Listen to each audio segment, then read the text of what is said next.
നമസ്കാരം എല്ലാ കുട്ടികൾക്കും ഗിരീഷ് സാറാണ്. ഓൺലൈൻ ഓഫ്ലൈൻ ഇപ്പം യഥാർത്ഥത്തിൽ 2020 ഓൺലൈൻ ഇത്രയധികം പ്രസക്തി വന്നത്. എപ്പോഴാണ്? നമ്മുടെ കോവിഡിന്റെ സമയത്ത് നമുക്ക് ക്ലാസ്സുകളിലൊന്നും പോകാൻ പറ്റത്തില്ല. നമ്മളൊക്കെ ആദ്യമായിട്ട് ചാനൽ തുടങ്ങിയത് ആ സമയത്താണ്. 2020 ജൂൺ 5 ഞാനൊക്കെ ചാനൽ തുടങ്ങിയത്. അന്നേരമുള്ള കുട്ടികളൊക്കെ കാണുന്നവർക്കറിയാം. അതിനുശേഷവും ഓൺലൈൻ്റെ പ്രസക്തി ഭയങ്കരം, 99 അല്ല 100% പ്രസക്തി കൂടിയ, വേറെ ഓപ്ഷൻസ് ഇല്ല. ഇന്നിപ്പം രണ്ടും ഉണ്ട്. നേരത്തെ മുതലേ ഓഫ്ലൈൻ ഉണ്ട്, അത് ഓൺലൈൻ വന്നതിന് ശേഷം ശരിക്കും മാറ്റം വന്നിട്ടുണ്ട് മൊത്തത്തിൽ വിദ്യാഭ്യാസത്തിൽ. മൊത്തത്തിൽ അത് +1 +2 ആയിക്കോട്ടെ, 10ാം ക്ലാസ് ആയിക്കോട്ടെ, ഹയർ എഡ്യൂക്കേഷൻ ആയിട്ട് മൊത്തത്തിൽ സമസ്ത വിദ്യാഭ്യാസ മേഖലയിൽ വന്ന മാറ്റം ഭയങ്കരമാണ്. എന്തായാലും ഓൺലൈൻ ഇപ്പം 2026 എനിക്ക് തോന്നുന്നത്, അധ്യാപനം രീതിയിൽ തോന്നുന്നത്, ഓൺലൈൻ ഇപ്പോഴും ഒരു 25% കുട്ടികൾ വളരെ കാര്യമായിട്ട് നോക്കുന്ന, 100ൽ 25% കുട്ടികൾ കാര്യമായിട്ട് നോക്കുന്നുണ്ടെന്ന് തോന്നുന്നു. വളരെ കാര്യമായിട്ട് ഓൺലൈനിലേക്ക് കൃത്യമായിട്ട് കാര്യങ്ങളെല്ലാം പഠിച്ച് വൃത്തിയിട്ട്, ഇപ്പം നമ്മുടെ ഓൺലൈൻ ബാച്ചസിലാണെങ്കിലും കുട്ടികൾ കൃത്യമായിട്ട് പഠിക്കുന്ന, കൃത്യമായിട്ട് നോട്ട്സ് എല്ലാം ഈസി നോട്ട്സ് എല്ലാം വെച്ച് പഠിക്കുന്ന, പ്രാക്ടിക്കൽസ് ഉൾപ്പെടെ ചെയ്യുന്ന, അടിപൊളിയായിട്ട് പഠിക്കുന്ന കുട്ടികളുണ്ട്.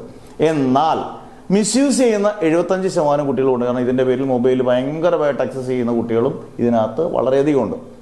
തിരിച്ച് ഓഫ്ലൈനിൽ നന്നായിട്ട് ഇപ്പം ഇടയ്ക്കൊക്കെ ഓൺലൈൻ്റെ അതിപ്രസരം മൂലം ഓഫ്ലൈനിൽ വരാത്ത കുട്ടികളൊക്കെ പതുക്കെ ഓഫ്ലൈനിലേക്ക് എത്തിത്തുടങ്ങി എന്നുള്ളൊരു വലിയ സന്തോഷ വാർത്തയുണ്ട്. കാരണം ഇപ്പം നമ്മുടെയൊക്കെ ഓഫ്ലൈനിൽ എത്തി തുടങ്ങുമ്പോൾ 2 ഗുണങ്ങളാണ്. ഓഫ്ലൈൻ കുട്ടികൾക്ക് ഓഫ്ലൈൻ ക്ലാസ്സും കിട്ടും, നമ്മുടെ ഓൺലൈൻ ക്ലാസ്സും കിട്ടും ഒരേ ഫീസിൽ തന്നെ. ഓൺലൈൻ ക്ലാസ് ആണെങ്കിൽ നമ്മൾ എല്ലാ ഫെസിലിറ്റീസ് ഉൾപ്പെടെ ഓൺലൈൻ ക്ലാസ് CBSEക്കും സ്റ്റേറ്റിനും കൊടുക്കുകയും ചെയ്യും, +1 +2 പ്രാക്ടിക്കൽസ് ഉൾപ്പെടെ. ഇപ്പോൾ ഓഫ്ലൈൻ ക്ലാസ് ആണെങ്കിൽ പ്രാക്ടിക്കൽസ് വന്ന് ചെയ്യാം.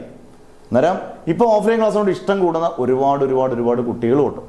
നേരത്തെക്കാട്ടിലും ഇപ്പം നേരത്തെ ഒരു 2-3 കൊല്ലം ഓഫ്ലൈൻ ക്ലാസ്സിനോട് അത്ര താല്പര്യമില്ലായിരുന്നു. കാരണം കുട്ടികളെല്ലാം വീട്ടിൽ ഇരുന്ന് മൊബൈലിനോട് അടുപ്പിച്ച് ഇപ്പോൾ അതൊന്ന് മാറിയിട്ടുണ്ട്.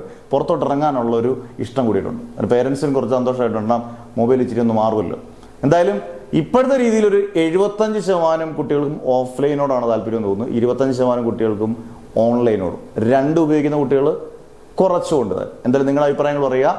നിങ്ങൾക്ക് ഇതിനകത്ത് ഏതാണ് ഇഷ്ടം? ഓൺലൈനാണോ ഓഫ്ലൈനാണോ അതോ രണ്ടുമാണോ? നിങ്ങളുടെ അഭിപ്രായങ്ങൾ കമൻസ് ആയിട്ട് ഉറപ്പായിട്ട് രേഖപ്പെടുത്തുക. നമ്മുടെ ഓൺലൈൻ ക്ലാസ്സുകളുണ്ട്, ഓഫ്ലൈൻ ക്ലാസ്സുകളുണ്ട്. നിങ്ങൾക്ക് ഉറപ്പായിട്ടും രണ്ടിലും പഠിക്കാം. നിങ്ങൾ കോൺടാക്ട് ചെയ്യുക. നിങ്ങളുടെ പേര്, ഡിസ്ട്രിക്റ്റ്, വാട്സപ്പ് നമ്പർ നിങ്ങൾ വാട്സപ്പിൽ കൃത്യമായിട്ട് ചെയ്താൽ മതി.